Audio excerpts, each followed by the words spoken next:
Good evening, শুভ সন্ধ্যা। Astro tarot with দেবিকাতে আমি আপনাদের প্রত্যেককে স্বাগত জানাচ্ছি। আমি দেবিকা ঘোষ, আপনাদের ট্যারো কার্ড রিডার, আপনাদের বন্ধু এবং ভালোবাসার মানুষ। কেমন আছেন বন্ধুরা? ভালো আছেন তো? সকাল বিকেল সবসময় প্রশ্ন করি, ভালো লাগে আপনাদেরকে জিজ্ঞেস করতে কেমন আছেন আপনারা। ঠিক আছে, চলুন দেখে নিই। আমি রিডিংয়ের মাধ্যমে দেখে নিই আপনারা কেমন আছেন। ইউনিভার্স কি বলতে চাইছে আপনাদের জন্য, কি গাইডেন্স দিচ্ছে, আপনাদের current feelings at present right now কি করণীয়, সব কিছু আজকের বিকেলের রিডিংয়ে আগে আপনাদের ফিলিংস, তারপরে পার্টনার, তাই না? আগে আপনাদের যে আপনাদের লাইফে কি চেঞ্জ আসতে চলেছে, কি পরিবর্তন আসতে চলেছে। ও মাই গড, ও মাই গড, ও মাই গড, ও মাই গড, ও মাই গড, সাপোর্ট, রিচিং কনক্লুশন। জীবনে এতদিন ধরে যে প্রবলেম চলছিল, মনের মধ্যে না অনেক মানসিক অশান্তি চলছিল, যে কি করব, কি করণীয়, কোথায় যাব, কি করব, কোনো ডিসিশন নিতে পারছি না। 2 অফ সোয়ার্ডসের এনার্জি, ভীষণই মেন্টালি একটা ইমব্যালেন্স এনার্জি ফিল করা, কোনো ডিসিশন নিতে না পারা, ভীষণ রকম একটা কনফিউশনকে ইন্ডিকেট করছিল জীবনে। ইউনিভার্স তোমাকে বলছে, তুমি কি আমাকে বিশ্বাস করো? অ্যান্সার যদি ইয়েস হয় তাহলে ডেফিনেটলি পজিটিভ থাকার চেষ্টা করো। তোমাদের জীবনে কিন্তু সত্যিই ভালো পরিবর্তন আসতে চলেছে। 2006 তোমাকে কিন্তু অনেক কিছু ফেস করাবে, নেগেটিভ নয় পজিটিভ, মিরারিং করাবে। কারণ 2026 হচ্ছে সূর্যের বছর। সূর্যদেব হচ্ছে পাওয়ার নিয়ে আসবে, এনার্জি নিয়ে আসবে, নিজের স্টেবিলিটিকে তৈরি করার বছর। 2026 নিজেকে ভালোবাসার বছর, 2026 নিজেকে গড়ে তোলার বছর। তুমি যদি তোমাকে ভালো না বাসতে পারো তাহলে তুমি কখনোই এক্সপেকটেশন রাখতে পারো না কেউ তোমায় ভালোবাসবে বা কেউ তোমায় সাপোর্ট করবে। তার জন্য আগে কি করতে হবে? নিজেকে চেঞ্জ করতে হবে, নিজেকে পাল্টে ফেলতে হবে সম্পূর্ণ একটা অন্যরকম মানুষে। আমি বলছি না যে পাল্টে ফেলা মানে তুমি একদম চুল ফুল কালার করিয়ে একদম চুলমুল কেটে দাও বা এমন কিছু করে ফেলো যে কালকে থেকে চিনতেই পারে না তোমার পাড়ার লোক তোমাকে দেখি, ওরকম না। ওরকম চেঞ্জ বলিনি। চেঞ্জ মানে ভেতর থেকে চেঞ্জ। বাইরের আউটলুক করতে চাইলে ডেফিনেটলি করতে পারো, কারণ জানো তো মাঝে মধ্যে জীবনে একঘেয়েমি চলে আসে। একটু মাঝে মধ্যে পার্লারে যাওয়াটা কিন্তু খুব একটা ক্ষতিকর বিষয় নয়। আমার মনে হয় যে একটু যদি ফেস মাসাজ করাই, একটু যদি স্পা করাই, একটুখানি ম্যানিকিওর প্যাডিকিওর করাই, দেখবে আলাদা রকম একটা বেশ এনার্জি ফিল হয়, একটা পজিটিভ ভাইব্রেশন ফিল হয়।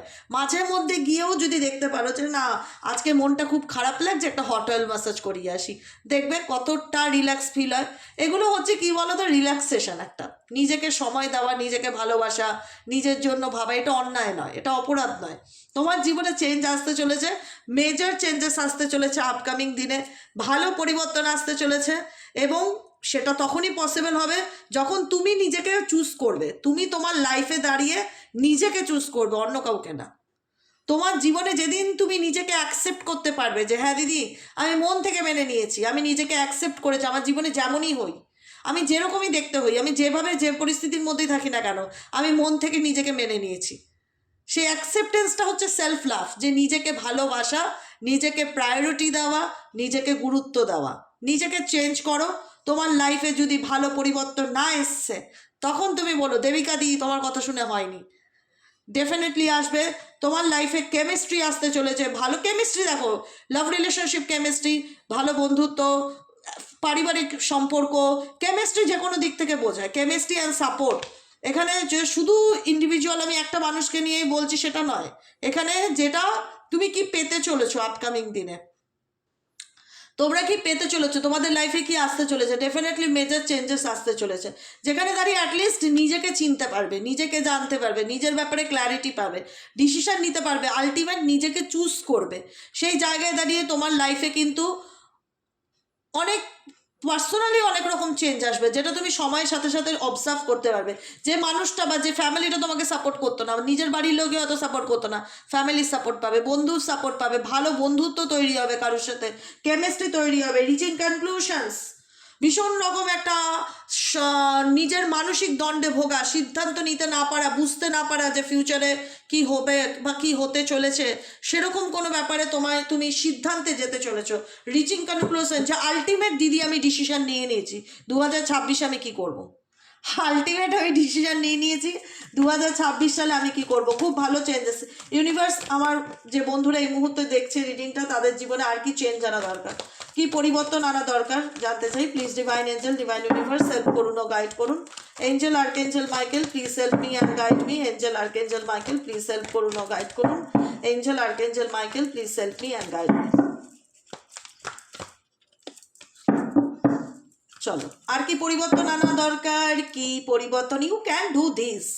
আমি না বলি তোমাদের মধ্যে একজন না আজকে জানো তো কমেন্টে আমাকে লিখেছে যে দেবিকা তোমার রিডিংটা যদি আমি আর বিগত আই থিঙ্ক ওনার নাম মাম্পি দাস এরকম কিছু আমি দেখলাম কমেন্টের উপরে, হ্যাঁ আজকেই লিখেছে সকালে রিডিংয়ে যে দেবিকা তোমার রিডিংটা যদি আমি আজকেই লিখেছে কি কালকেই লিখেছে, আমি কমেন্টটা পড়েছি আজকে, রিসেন্ট লেখা 2-1 দিনের মধ্যে, তিনি হয়তো আমার রিডিংটা শুনছে ওই মুহূর্তে, যে দেবিকা তোমার রিডিংটা যদি আমি 2-3 বছর আগে পেতাম আমার জীবনটা আরও সুন্দর হতো, বিশ্বাস করো। আমি তাকে রিপ্লাই করেছি কমেন্টের, আমার মনে হলো কিছু কিছু জায়গায় না আমার রিপ্লাই করতে মানে মন চায়, আমার মন ফোর্স করে যে এই জায়গাটা আমার একটা উত্তর দেওয়ার প্রয়োজন। দেখো এই রিডিংটা 2-3 বছর আগে পেলে তোমার জীবনটা সুন্দর হতো, 2-3 বছর পরে পেয়েছো তোমার জীবনটা সুন্দর হয়নি, এই ভাবনাটা ভুল। ইউ ক্যান ডু দিস মানে তুমি চাইলে, জানো তো সমস্ত কিছু মানুষের ইচ্ছা শক্তির উপর নির্ভর করে। সময় এজ জাস্ট এ নাম্বার, কথাতেই আছে এজ হচ্ছে just a number, age matter করে না। আমি যে দেবিকা ঘোষ, আমি ট্যারো কার্ড রিডার, আমি ট্যারো রিডিং কিন্তু বিয়ের আগে কিন্তু মানে মোট কথা আমি ভাবতেই পারিনি যে আমার বিয়ের পরে আমার লাইফে মেজর চেঞ্জেস আসবে, আমি একটা অন্য জগৎ থেকে অন্য জগতে চলে যাব, সম্পূর্ণ স্পিরিচুয়াল জগতে চলে আসব। আমার না এরকম কিন্তু কোনো প্ল্যান পরিকল্পনা ছিল না, সিরিয়াসলি বলছি, একদম তোমাদেরকে নিজের মনে করি তো, বাই হার্ট বলি। আমি না আমি ভীষণ মানে খোলামেলা কথা বলতে পছন্দ করি, মানে যেটা ট্রুথ সেটা ট্রুথ। আমি কিন্তু এরকম আমার মোটো ছিল না যে আমাকে জীবনে নিজের পায়ে দাঁড়াতেই হবে, বা আমাকে একজন অ্যাস্ট্রোলজার হতে হবে, বা আমার ট্যারো রিডার হতে হবে। আমি না এরকম আমার চিন্তা ভাবনার মধ্যে কিন্তু কোনোদিনও ছিল না। সাডেনলি হয় না স্পিরিচুয়াল অ্যাওয়েকনিং, হয়তো ভগবান আমার ভাগ্যে লিখে এনেছে যে আমি কোনো মানুষের কাজে লাগবো, বা আমার কথা ভবিষ্যতে মানুষের ভালো লাগতে পারে। কার ভাগ্যে কখন কি হয় কেউ তো বলতে পারে না। যাই হোক, কোনো না কোনোভাবে আমি এই জার্নিটাতে এসেছি। আলটিমেট আমার কিন্তু সোল পারপাস এই জার্নিটা ছিল না, সংসার ছিল, হাতাকুন্তি বাসন, সন্তান, সংসার, স্বামী, এগুলো ছিল, এখনও আছে। কিন্তু এইভাবে যে মন নেবে লাইফটা, সব কিছু যে পাল্টে যাবে এটা ভাবিনি, বুঝতে পেরেছো তো। এটা আমার কাছে আমি বলি না, কেউ কখনো এক্সপেক্ট করে থাকতে পারে না কালকের দিনে তোমার কাছে কি আসছে, কিন্তু সবসময় আমাদেরকে পজিটিভ থাকতে হবে, যা হবে ভালো হবে, যা হবে ভালো হবে, যেটা হবে ভালো হবে, মন থেকে মেনে নেবো, যা হবে কপালে সম্পূর্ণ। আমি না খুব ছোটো থেকে ঈশ্বর বিশ্বাসী, ভগবান দেবতা এগুলো নিয়ে থাকতে, আমি এগুলো কোনো শর্ত বা এগুলো কারণ নিয়ে যে আমি ঠাকুর পুজো করতাম ছোটো থেকে, আমি এরকম কোনো ব্যাপার ছিল না। বাড়ির থেকে দেখে এসেছি, আমাদের বাড়িতে সব রকম পুজো হয়, দুর্গা পুজো বাদ দিয়ে, কালী পুজো বাদ দিয়ে সব পুজোই হয়, লক্ষ্মী পুজো, গণেশ পুজো, মনসা পুজো, বাস্তু পুজো, কী পুজো হয় না, সরস্বতী পুজো, সবই হয়। তো ছোটোর থেকে ওই হয় না ফ্যামিলির সাথে থেকে থেকে আমার একটা আলাদা টান ছিল যে বাড়িতে কোনো পুজো হলে একটা এক্সাইটমেন্ট কাজ করতো, আমি ভালোবাসতাম পুজো দিতে। যাই হোক, সেটা যে ভবিষ্যতে এরকম একটা জার্নিতে আসবে আমি জানতাম না। আমি তোমাদেরও বলি যে তোমরা ভাবো যে আমার বয়স হয়ে গেছে, এখন আমি কি করব, এখন হয়তো আমার কিছু করার নেই, as a just a number. বয়সটা হচ্ছে একটা শুধু নম্বর, আর কিচ্ছু না।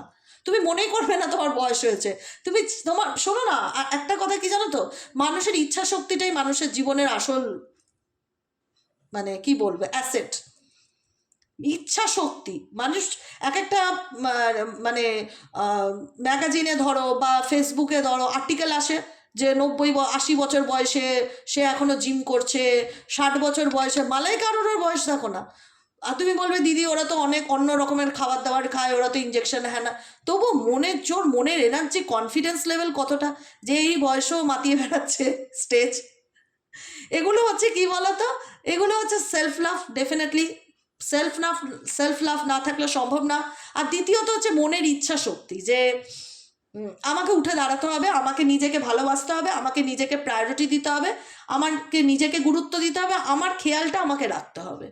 এই ইচ্ছা শক্তিটা না থাকলে তুমি কোনোদিন কিছু করে উঠতে পারবে না। ইউ ক্যান ডু দিস কথাটার পিছনে আমাকে কতগুলো কথা বলতে হলো। এখানে অনেকেই ভাবে যে আমার বয়স হয়ে গেছে, বা অনেকেই ভাবে আমি অনেক দেরি করে রিডিংটা পেয়েছি, এটা যদি আরও 5 বছর আগে পেতাম আমার জীবনটা। তুমি যবে পেয়েছো তবে থেকে তোমার জীবনে পরিবর্তন সম্ভব, যদি তোমার ইচ্ছা শক্তি থাকে। তো তুমি বলো তোমার ইচ্ছা শক্তি আছে কি নেই, ইয়েস অর নো। যদি বলো হ্যাঁ দিদি আছে, তাহলে তোমার আজকের থেকেই দিন সুন্দর। কারণ তোমার ইচ্ছা শক্তি থাকলে মানুষ যে কোনো সময় যে কোনো জায়গায় নিজেকে পাল্টাতে পারে, এক্সকিউজ লাগে না। এবং তোমরাও পারবে, ইউ ক্যান ডু দিস। তোমরা শুধু চেষ্টা করো, চেষ্টা করলে মানুষ পারে না এমন কোনো কিন্তু কাজ নেই। শুধু ইচ্ছা শক্তিটা থাকা দরকার যে আমি নিজেকে ভালো রাখবো, আমি সবাইকে ভালো রাখবো, যার যেটা মোটো হয়, যার যেটা সোল পারপাস হয়। কিন্তু যদি মনে করে থাকো যে আমার বয়স হয়ে গেছে বা আমার অনেক দেরি বা ডিলে, আমি পারবো না বা আমার হবে না, এটা আগ্রহ এগুলো এক্সকিউজ। এই এক্সকিউজগুলো আমি শুনতে চাই না কিন্তু তোমাদের কাছ থেকে। একটা কথা মাথায় রাখবে, কারণ ইউনিভার্স তোমাদেরকে বলছে ইউ ক্যান ডু দিস। তুমি চাইলে তোমার জীবনটাকে পরিবর্তন করতে পারো, যদি তোমার মধ্যে সেই ইচ্ছা শক্তি বা নিজের প্রতি নিজের আত্মবিশ্বাসটা থাকে। তো যদি না থাকে তাহলে কি করে? পৃথিবীর কোনো শক্তি তোমাকে পাল্টাতে পারে না। এই যে বলো না যে এক এক সময় কমেন্ট করে, দেবিকা দি তুমি এরকম গাইডেন্স দিচ্ছ বলে আজকে আমার জীবনটা সুন্দর, এই কথাটা ভুল। হ্যাঁ, ডেফিনেটলি গাইডেন্স আমি দিয়েছি, কিন্তু তুমি যদি না মানতে তাহলে তোমার জীবনটা সুন্দর হতো না। জীবনটা সুন্দর তখনই হয়েছে যখন ওটা মেনেছো, তুমি অ্যাকসেপ্ট করেছো মন থেকে যে দেবিকা দি যে গাইডেন্সটা দিচ্ছে আমি এটা ফলো করি, দেখি না ফলো করে কি হয়, পয়সা তো লাগছে না, যদি একটু ভালো থাকতে পারি। মেনেছো, ভালো থেকেছো, তাই বলছো যে দেবিকাদি ভালো আছি। কিন্তু ভালো থাকতে গিয়ে তুমি যে কতটা পরিমাণ চেষ্টা করেছো সেটাকে তুমি কিন্তু বলছো না। তাই ডেফিনেটলি ইউনিভার্স তোমাকে অলওয়েজ হেল্প করবে, ঈশ্বর আছেই তোমাকে সাপোর্ট করার জন্য। কিন্তু তোমারও তো নিজের একটা ইচ্ছা শক্তি থাকা দরকার নাকি, যে আমাকে পাল্টাতে হবে জীবনটা, আমাকে ভালো থাকতে হবে, আমাকে আনন্দে থাকতে হবে, আমাকে 2026টা দেখিয়ে দিতে হবে নিজেকে পাল্টে। সামনের বছর আর 1 মাস পড়লে আমরা নতুন বছরে পা দিতে চলেছি, সব কিছু আবার নতুন করে পরিকল্পনা করতে হবে, নিজের জীবনটাকে আরও সুন্দর করে তুলতে হবে। পারবো না বলে কোনো জিনিস নেই, সব মনের উপর। মানুষ চাইলে সব পারে, পারে না বলে এমন কিছু নেই, বুঝেছো? Make a choice, options universe definitely তোমার লাইফে দেবে। তুমি ভেবো না তোমার জীবনে কোনো অপশনস থাকবে না বা অপশনস লাইফটা এখানেই শেষ, আর কিছু না। ইউনিভার্স তোমাকে অপশন দেবে, তুমি জীবনে কি করতে চাও না করতে চাও সব কিছু তোমার হাতে। ইউ ক্যান ডু দিস, সব কিছু তোমার হাতে, বুঝছো? এটাই হচ্ছে ব্যাপার। আর কি কিডস বলবে দিদি আমার বাচ্চা আছে, আমি কি করব বলো? থাক না, বাচ্চা বাচ্চা জায়গায় আছে, নিজেকেও একটু সময় দাও, নিজেকেও একটু ভালো রাখো। বাচ্চা বাচ্চা কেন, বাচ্চা, স্বামী, সংসার, সন্তান, ওয়াইফ, মা, বাবা, সবার প্রতি দায়িত্ব নেভাবে, সবার প্রতি তোমার রেসপন্সিবিলিটি থাকবে, কিন্তু নিজেকে তুচ্ছ তাচ্ছিল্য করে না, নিজেকে ছোট করে না। বাচ্চাকে 1:30টার মধ্যে ভাত খাইয়ে দিলাম, নিজে বিকেল 5টার সময় চান করতে গেলাম, এটা লাইফ নয়। এটা সেলফ লাভ বলে না। যা এখনো এরকম আছে মানুষ প্রচুর, যারা বিকেলবেলা চান করে এখনো, সংসারের সব কাজ ছেড়ে লাস্টে খায়। এটা সেলফ লাভ নয়। সমানে সমানে চলতে হবে, তালে তাল মিলিয়ে চলতে হবে, এতে সংসারে দুটো কাজ কম হয়, কিন্তু তোমার উপর তোমার যেন যত্নের ত্রুটি না পড়ে, এটা মাথায় রাখতে হবে। নিজেকে ভালোবাসতে হবে। বাচ্চা আছে, কিডস আছে, এগুলো দোহাই দেওয়া চলবে না। কিডস যদি 10টায় শুয়ে পড়ে তুমিও 10টায় শুয়ে পড়বে। কিডস যদি স্কুলের জন্য সকাল 5টায় ওঠে তুমিও আর্লি মর্নিংয়ে উঠে যাবে। ডেফিনেটলি উঠতেই হয় মাদের, নাহলে বাচ্চাকে তৈরি করবে কে? এখানে অনেকে কিডসদের কথা ভাবে। আমার কথাগুলো যখন বলছিলাম অনেকে বলছিল দিদি বলছো ঠিকই, আমার বাচ্চা আছে, আমি কি করে কি করব, কি করে দাঁড়াবো। বাচ্চা বাচ্চার জায়গায়, বাচ্চা বাচ্চার কপালে তার ভাগ্য লিখে নিয়ে এসছে। প্রত্যেকটা মানুষ তার ডেস্টিনিতে কি আছে সেটা সে নিয়েই জন্মায়। হ্যাঁ, মা বাবা তাকে সাপোর্ট করে, সেই চলার পথে মা বাবা তাকে আলোটা দেয়, কিন্তু ডেফিনেটলি তুমি তোমার সন্তানকে আলো দেখাও, কিন্তু নিজের জীবনটা অন্ধকার করে না। ফ্ল্যাটই বাজ কোনো পার্সন তোমার লাইফে এন্ট্রি নিতে পারে যার সাথে তোমার সোল কন্ট্রাক্ট আছে, কোনো কার্মিক পার্টনার আছে যে কিনা তোমার প্রতি ইন্টারেস্ট দেখাতে পারে, আগ্রহ। ফ্ল্যাটই বাজ পার্সন কোনো আসতে পারে তোমার লাইফে, একটু টক টক টক টক করে একটু তোমাকে টোকা দিতে পারে যে কি চলছে না চলছে, বিকজ তার সাথে তোমার কোনো না কোনো কার্মিক বন্ধন আছে।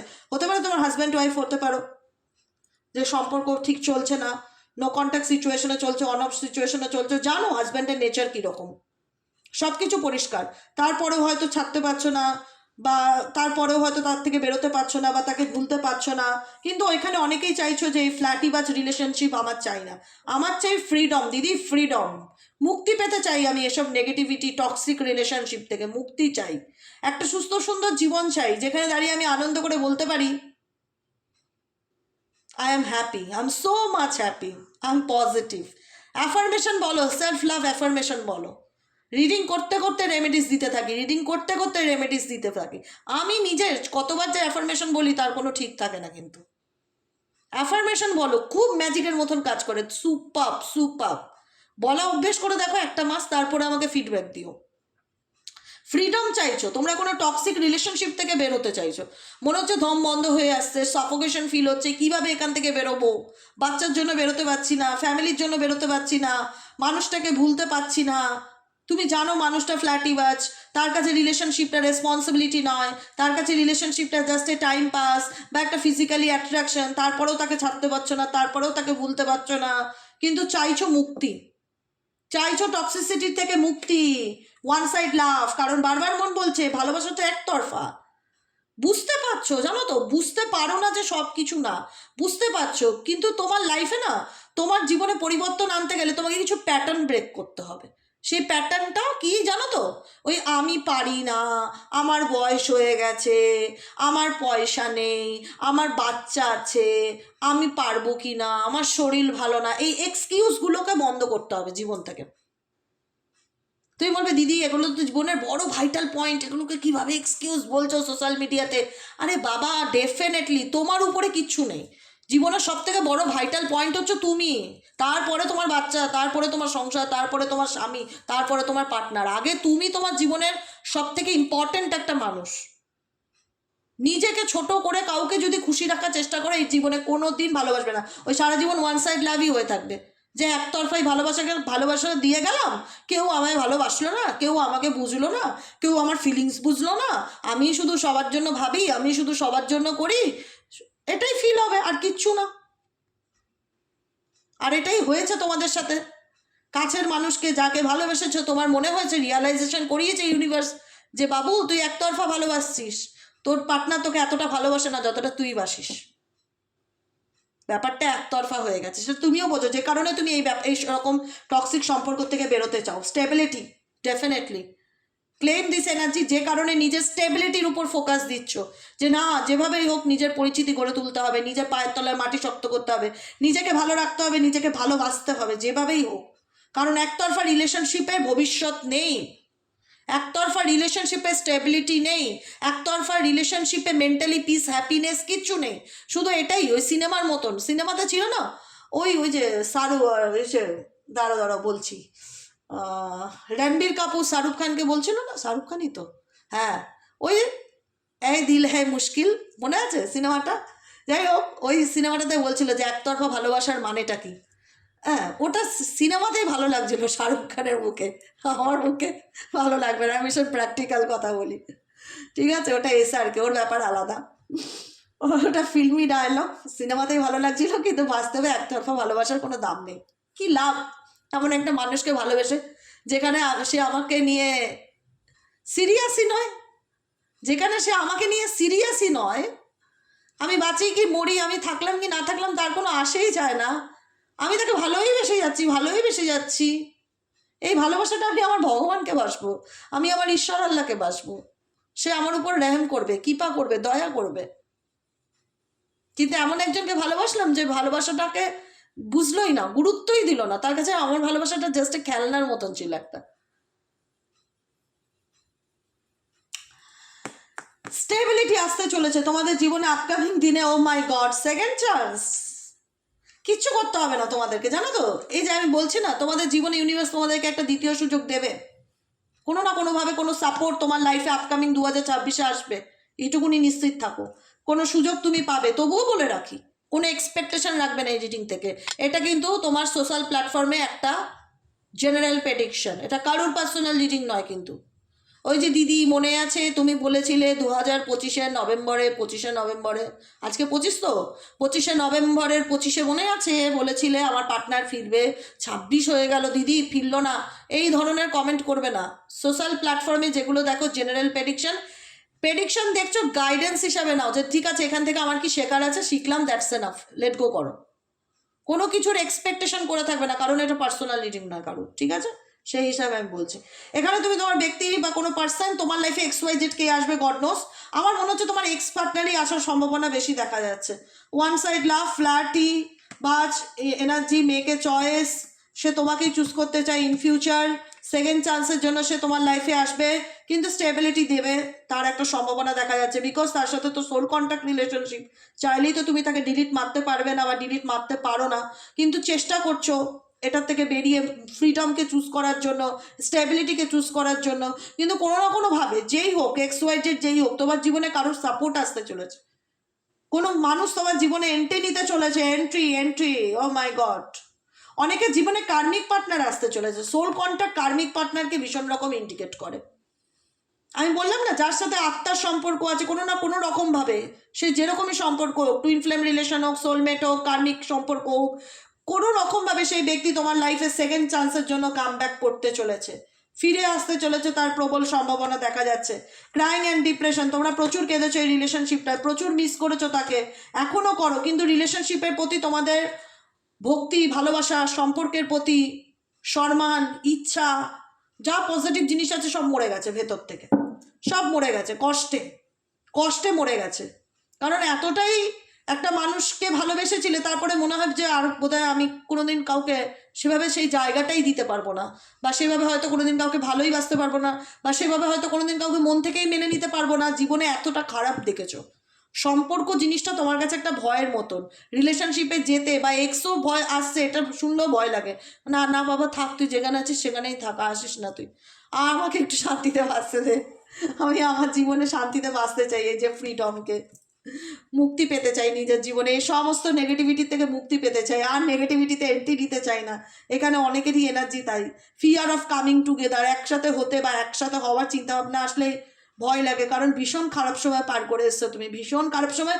ইভেনচুয়ালি এখনও কম বেশি সেই অনেকেই আছো যারা প্রচণ্ড মনে পড়ে পুরনো কথা, অতীতের কথা, ভুলতে পারো না, বেরোতে পারো না, প্রচুর কষ্ট পাও, খুব মন খারাপ হয়, সবসময় মনে হয় আমি কবে এই ডিপ্রেশন থেকে বেরোবো, কবে আমার জীবনে একটু মেন্টালি পিস আসবে, কারণ এই মানুষটা তোমার কাছে একটা অ্যাডিকশনের মতন হয়ে গেছে, এতটাই ভালোবেসে ফেলেছো না, না পারছো ফেলতে, না পারছো গিলতে, এমন হয়েছে অবস্থা, গলার মধ্যিখানে আটকে আছে, অ্যাডিক্টেড হয়ে গেছো। মানুষটা হয় না যে মানুষটা আমার অভ্যেস, কি করে ছাড়বো বলো দিদি, সবই বুঝতে পারছি ভাই, সবই বুঝতে পারছি ভাই এবং বোনেরা, আমাকে বলতে হয়, নাহলে বলবে যে দিদি শুধু মেয়েদের জন্য রিডিং করে, না ভাই আমি সবার জন্য রিডিং করি, ওরকম জেন্ডার দেখে রিডিং করি না, ঠিক আছে?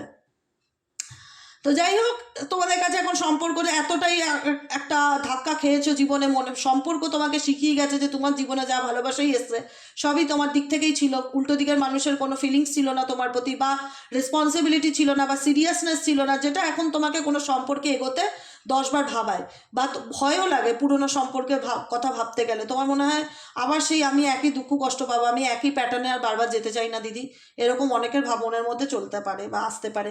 মেডিটেশন করো, যখনই উল্টো পাল্টা চিন্তা ভাবনা মাথার মধ্যে ঘুরবে, ঘুরপাক খাবে, মেডিটেশন কি করবো দিদি একটু বলে দাও, বলে দিচ্ছি। ব্রিদিং মেডিটেশন করো, ইনহেল এক্সেল প্রত্যেকবার 20বার 25বার 30বার করে অভ্যেস করো করার। গ্রিন তারা মন্ত্র চ্যান্টিং করো, গ্রিন তারা মেডিটেশন করলে মন হালকা হয়, মন পজিটিভ। ওম তারে তুরে সোহা, ইউটিউবে পেয়ে যাবে, প্রচুর লিঙ্ক পেয়ে যাবে, গ্রিন তারা মন্ত্রা বলে সার্চ করো, গ্রিন তারা মন্ত্রা করো, 7 চাকরার মেডিটেশন করো। বুঝতে পেরেছো? কিছুটা সময় তোমাকে নিজেকে হিল করাটা দরকার। এখানে ইউনিভার্স এঞ্জেল একটাই কথা বলছে, তোমার হিল করাটা নিজেকে খুব দরকার, বাইরে ফিজিক্যালি অ্যান্ড মেন্টালি দুরকমভাবে। হিলিংটা হচ্ছে ফিজিক্যালি অ্যান্ড মেন্টালি, বাইরের থেকেও নিজেকে হিল করো, ঘোরো ফেরো, আনন্দ করো, গান শোনো, ভেতর থেকেও নিজেকে হিল করো। কারণ তোমাকে যদি টক্সিক সিচুয়েশন থেকে বের হতে হয়, তোমাকে যদি সত্যি নিজের জীবনের ভালো লাগাটাকে বেছে নিতে হয়, তাহলে তোমাকে নিজের পিছনে খাটতে হবে, অনেক খাটতে হবে, এখনও বলছি অনেক খাটতে হবে, অনেক এফর্ট দিতে হবে। পারবে? 5টার সময় উঠে আমি করি না, কিন্তু আমি জ্ঞানে মাস্টার। 5টার সময় উঠে মর্নিং ওয়াকে যাওয়া, 4টের সময় উঠে মেডিটেশন করতে বসা, ওম চ্যান্টিং করা, তারপরে নিজের ডেলি বেসিক কাজকর্মগুলো ফলো করা, নিজেকে 1 ঘন্টা সময় দেওয়া সারাটা দিনের মধ্যে, 1টা ঘন্টা শুধু হবে নিজের জন্য, নিজের লাইফে কি করবে না করবে সেগুলো নিয়ে প্ল্যান করা, নিজেকে সময় দেওয়া, নিজেকে নিজের প্রায়োরিটি বানানো।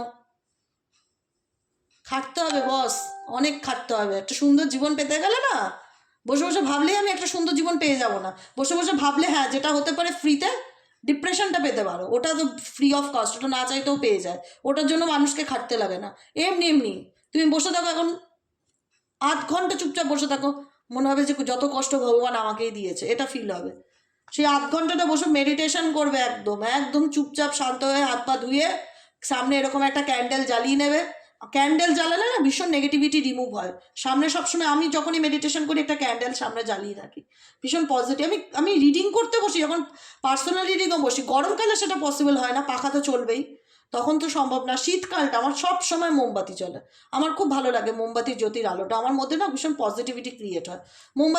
মোমবাতি জ্বালাও, এসেন্স ক্যান্ডেল আছে বিভিন্ন রকমের, তোমরা ফ্লিপকার্ট অ্যামাজনে পেয়ে যাবে এই ধরনের এসেন্স ক্যান্ডেল। এই ক্যান্ডেল জ্বললে না খুব সুন্দর গন্ধ বেরোয়। হ্যাঁ, এরকম এসেন্স ক্যান্ডেল জ্বালিয়ে মেডিটেশন করো, নিজেকে ভালো রাখার জন্য যা করণীয় তাই করো। আর যার তোমার লাইফে ফিরার, সে এমনিই তোমাকে খুঁজে বার করে নেবে, তোমাকে কারুর পিছনে ছুটতে হবে না। রিচিং আউটের কার্ড ইন্ডিকেট করছে যার তোমার লাইফে আসার, সে এমনিই তোমাকে খুঁজে তোমার জীবনে চলে আসবে, তোমাকে কোনো অ্যাকশন নিতে হবে না। তোমাকে ইউনিভার্স যে ব্রেকটা দিয়েছে এই মুহূর্তে, টেকে ব্রেক, সেই ব্রেকটাতে নিজেকে তৈরি করো, নিজেকে ভালো রাখো, নিজেকে ভালোবাসো, ব্যাস বাকি সব ভাড়মে যায়, আর দেখার দরকার নেই। ঠিক আছে, আজকের মতো রিডিংটা এতটুকু। কেমন লাগলো কমেন্ট সেকশনে জানাতে ভুলবে না, লাইক করবে, সাবস্ক্রাইব করবে, চ্যানেলের সাথে থাকবে, পাশে থাকবে। দেখা হচ্ছে কালকে সকালে রিডিংয়ে। আর যারা পার্সোনালি প্রেডিকশন বুক করাতে চাইছো, জানতে চাও যে দিদি আমি একদম পার্সোনাল আমার নিজের ব্যাপারে কিছু জানতে চাই, তো কি করব সেক্ষেত্রে হোয়াটসঅ্যাপ করবে 7980185673 নম্বরে হোয়াটসঅ্যাপ করবে। নম্বরটা আবার রিপিট করি, 7980185673 হোয়াটসঅ্যাপ করবে। আমি দ্বিতীয় কথা বলে রাখি, বাংলাদেশের কোনো বুকিং না হয় না, কারণ বাংলাদেশ থেকে ইন্ডিয়াতে পেমেন্টের কোনো অপশান নেই। 3 নম্বর কথা হলো, আমাকে ফোন করলে জীবনেও পাবে না, আমাকে শুধু হোয়াটসঅ্যাপ করলেই পাওয়া যাবে, তাই ফোন করে কোনো লাভ নেই। ঠিক আছে, ফোন সুইচ অফ বলবে। ফোনে আমি কত ফোন ধরবো বলো, কত ফোন ধরবো, কত বোঝাবো, কত কথা বলবো, আমারও তো নিজের প্রাসঙ্গিক কত কাজকর্ম থাকে না, সব কিছু দেখতে হয়। তো সেই জায়গাটা ফোন করবে না, একটা হাই লিখবে, তোমার কাছে সমস্ত ডিটেলস চলে যাবে পেমেন্টের। ঠিক আছে, হোয়াটসঅ্যাপ রিডিং, পেমেন্ট রিডিং, পেমেন্টের মাধ্যমে তুমি জানতে পারবে তোমার ব্যক্তিগত যা জানতে চাও তাই। ঠিক আছে, আজকের মতন এতটুকু শেষ করলাম। শুভরাত্রি, গুড নাইট, দেখা হচ্ছে আবার কালকে সকালে। Tata, bye bye.